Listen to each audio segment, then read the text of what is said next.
2023 felt a little bit like the year that the trans movement was exposed to the disinfectant of sunlight. I think it's fair to say there were some big moments, particularly in January. We had the case of Isla Bryson, or Adam Graham, the double rapist who was locked up in a women's prison initially. And the backlash was so intense that it even seemed to have brought down, at least partially, Nicola Sturgeon's government, because she'd set her reputation on this self-ID policy. Tom, do you want to take us a little bit through that case in particular, and then we'll broaden it out a bit? I know it's so easy to forget about it now because it was so long ago, but what an incredible moment, as you say, not just for the trans debate, but also for semi-single-handedly bringing down Nicola Sturgeon, who was seen as politically unassailable for so long and such a canny operator. But like so many people in politics who are seen as having good judgment, are good at playing the game, if nothing else, it was incredible how her attachment to this ideology almost was unending, even when the reality of what had taken place, when the consequences of her own gender self-ID policies, because they'd already been rolled out in Scottish prisons effectively, were presented to her, that she couldn't really pull back from it, only in a minor way. And then, of course, she had a spectacular downfall.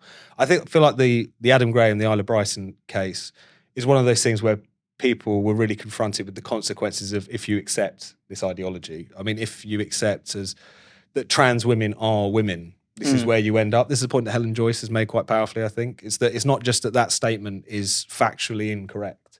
It's also that if it is supposed to be correct, if we're all supposed to carry on as if it is correct, then what flows from that? Yeah. And the most extreme, depraved example one could think of, certainly in this situation, is a convicted sex offender, a double rapist, being housed in a women's prison.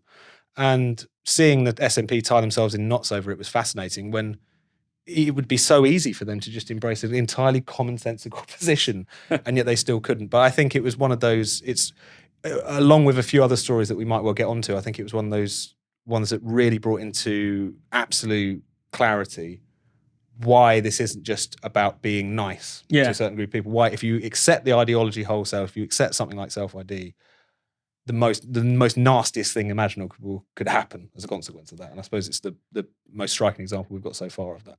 Definitely. And Andrew, do you think there's more of a willingness to say, when confronted with the image of a trans woman, that this is a man, quite straightforwardly? I'm thinking of, Isla Bryson, Adam Graham, but very recently we had the hashtag bloke in a wig, Melissa Poulton, the Green Party candidate, who people have just outright said no. Even an MP said, no, this is a man. Earlier this year, people might remember the case of the breastfeeding bloke that was interviewed on ITV. That generated an enormous controversy where people were saying, why is this man breastfeeding their child? Do you think we've just got a bit braver and more straightforward, more straightforward in our language? I'm not even so sure it's a matter of bravery. I think it's probably more likely to be a matter of realization, insofar as I think a lot of people, broadly speaking, are liberal and support what we used to call transsexuals. So we talk about people who, for whatever reason, feel that they must present or have surgery to present as the opposite sex. And if they don't do that, their lives are utterly horrible. And virtually all people have sympathy with those people who are in that kind of situation, because it's a very expensive, painful, long process to go through. You don't do that lightly. And I think what's happened now is what most people haven't realised is that, thanks to groups such as Stonewall and various activist gender groups, that what has happened is there's been a huge conflation of what it means to be trans. Stonewall had a thing called the trans umbrella, and underneath that is what we call old-fashioned transsexuals, but they've now incorporated cross-dressers, fetishists, just anyone you like, non-binary, even someone who just doesn't really like conforming to old-fashioned male or female stereotypes, which I think is most of us anyway. So what people have thought they were supporting is not what they now see, and it's those things that you describe. A double rapist in a bad wig with clearly male genitalia, which are on show because he's wearing tight leggings. And you see that, and you see Melissa Poulton, a man in a bad wig that he clearly got from Claire's Accessories or something. It's not even a good wig. Like a Halloween joke shop or something. Not making any effort whatsoever. I mean, not that that's the point. But when you see things like that, when you see Leah Thomas, a biologically intact male with male genitalia, male musculature, standing on a podium towering over two women, those images suddenly shake people, and they suddenly think, well, what I thought I was supporting isn't that. And I think that's why we're winning this battle, certainly on Turf Island in the UK. And whether that feeds out globally will be very interesting, because it's pretty embedded in the US and Australia.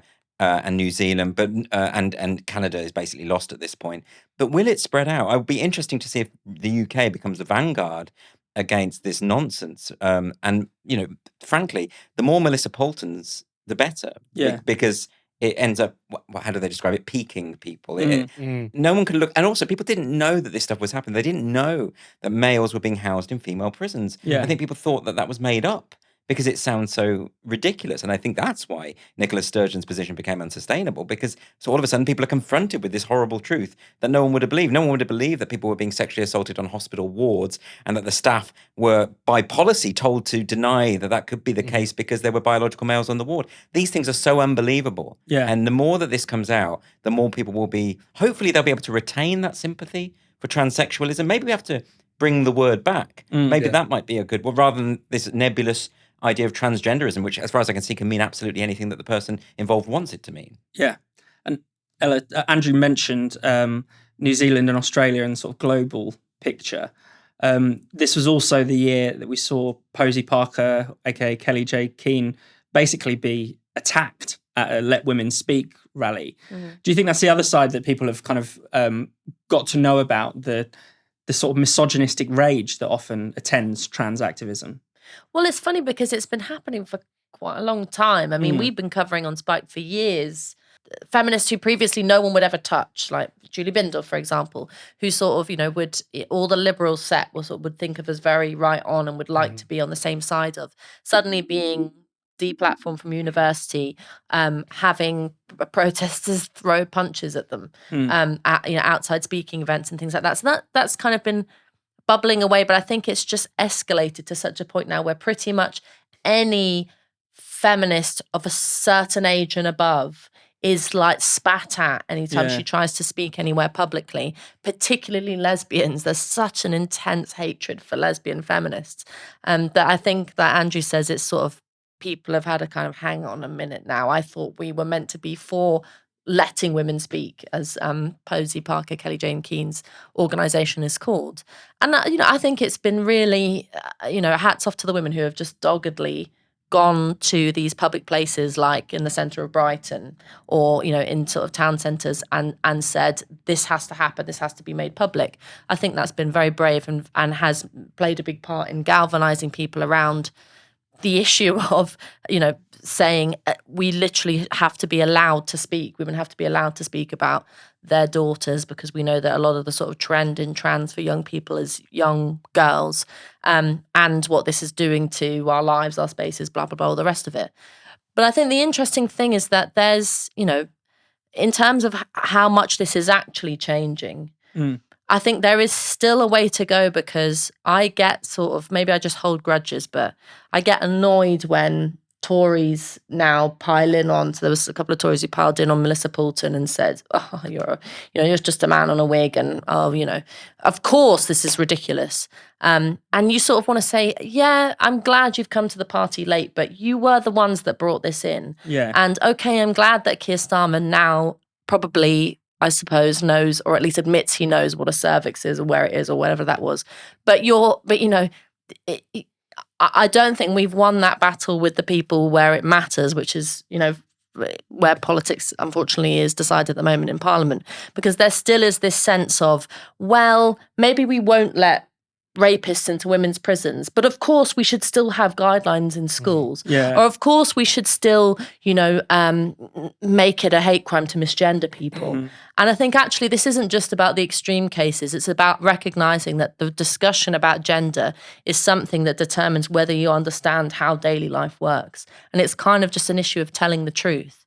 And the thing about Melissa Poulton is that I don't care if he's a man in a wig. I don't care if he calls himself a whatever name. Proud lesbian. I cared about the fact that he said, I want to bring a women's experience to the table. And you think, for God's sake, there's as far as I can go, and then I can go no further. So I think we have to get people to understand that this is an issue that isn't just about sort of the extreme cases. It's about a real rot at the heart of politics at the moment, where people refuse to tell the truth and are taking people for a ride, basically. When a politician tells you that they don't that it's complicated of knowing who's a woman and who's not a woman. They're bullshitting you. Yeah, Andrew, I just wanted to ask you about that, where you think we are politically with this, because, you had Rishi Sunak seems very proud of himself for cracking jokes about women not having penises, as if it's some great revelation that women don't have penises. That he does know, yeah. That at least he knows that. Keir Starmer thinks that 99.99% of women don't have penises,